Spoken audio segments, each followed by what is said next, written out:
అన్నదాతలకు తెలంగాణ ప్రభుత్వం good news చెప్పింది. రైతులు ఎప్పుడెప్పుడా ఎదురు చూస్తున్న క్షణం వచ్చేసింది. రైతు రుణమాఫీ స్కీమ్ అమలుకు ముహూర్తం ఫిక్స్ చేసింది. రేపే రైతుల అకౌంట్స్ లో తొలి విడతగా ₹1,00,000 నగదు జమ చేయనుంది తెలంగాణ సర్కార్. అర్హులైన రైతులకు రేషన్ కార్డు లేకున్నా రుణమాఫీ చేయనుంది తెలంగాణ ప్రభుత్వం. తెలంగాణ రైతులకు రేవంత్ రెడ్డి ప్రభుత్వం అదిరిపోయే శుభవార్త చెప్పింది. 2 లక్షల రుణమాఫీకి మార్గదర్శకాలు ప్రకటించిన ప్రభుత్వం స్కీమ్ అమలుకు సంబంధించి ముహూర్తాన్ని ఫిక్స్ చేసింది. రేపటి నుంచే రుణమాఫీ ప్రక్రియను ప్రారంభించనున్నట్లు ప్రకటించింది. రేపు సాయంత్రంలోగా తొలి విడతగా ₹1,00,000 రైతుల ఖాతాల్లో జమ చేయనుంది. ఇప్పటికే ఆగస్టు 15లోగా రుణమాఫీ అమలు చేసి తీరుతామని తెలంగాణ ప్రభుత్వం చెప్పింది. మొదటి విడతలో రేపు ₹1,00,000 వేనున్న ప్రభుత్వం మిగతా ₹1,00,000 ఆగస్టులో రైతుల ఖాతాల్లో వేనుంది.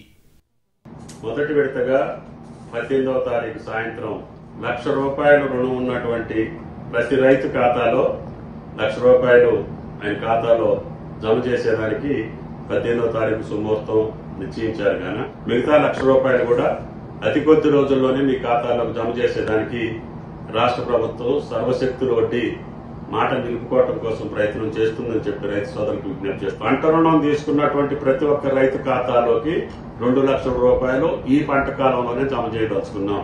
మరోవైపు రేషన్ కార్డు ప్రామాణికమని మార్గదర్శకాల్లో ఉండడంతో ఏర్పడిన గందరగోళానికి తెలంగాణ ప్రభుత్వం తెరదించింది.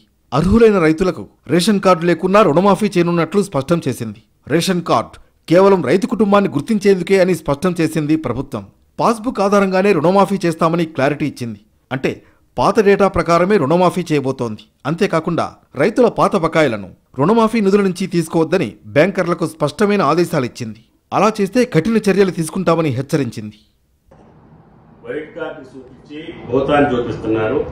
ఇది కేవలం గత 2 సంవత్సరాల్లో 2 దఫాలుగా జరిగినటువంటి రుణమాఫీలో ఏ పద్ధతిలో జరిగిందో అదే పద్ధతిలో ఈ రుణమాఫీ కూడా జరగబోతా ఉంది.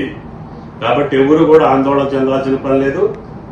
పంట రుణం తీసుకున్నటువంటి ప్రతి ఒక్క రైతు ఖాతాలోకి ₹2,00,000 ఈ పంట కాలంలోనే జమ చేయదలుచుకున్నాం. రుణమాఫీపై ఇవాళ మధ్యాహ్నం 2 గంటలకు CM Revanth Reddy, deputy CM Bhatti Vikramarka మంత్రులు, అధికారులతో సమావేశం కానున్నారు. మరోవైపు రుణమాఫీ అమలు చేయాల్సిన బాధ్యత జిల్లా కలెక్టర్లదే అని స్పష్టం చేశారు సీఎం రేవంత్ రెడ్డి. అంతేకాకుండా కలెక్టర్లకు బంపర్ ఆఫర్ ఇచ్చారు సీఎం.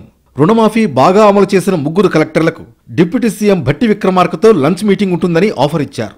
ఇక ఇవాళ రుణమాఫీ అమలైన వెంటనే రైతు వేదికల్లో లబ్ధిదారులతో సంబరాలు నిర్వహించనున్నారు. ఈ వేడుకలకు మంత్రులు, ఎమ్మెల్యేలు, ఎమ్మెల్సీలు, ప్రజాప్రతినిధులు హాజరు కానున్నారు.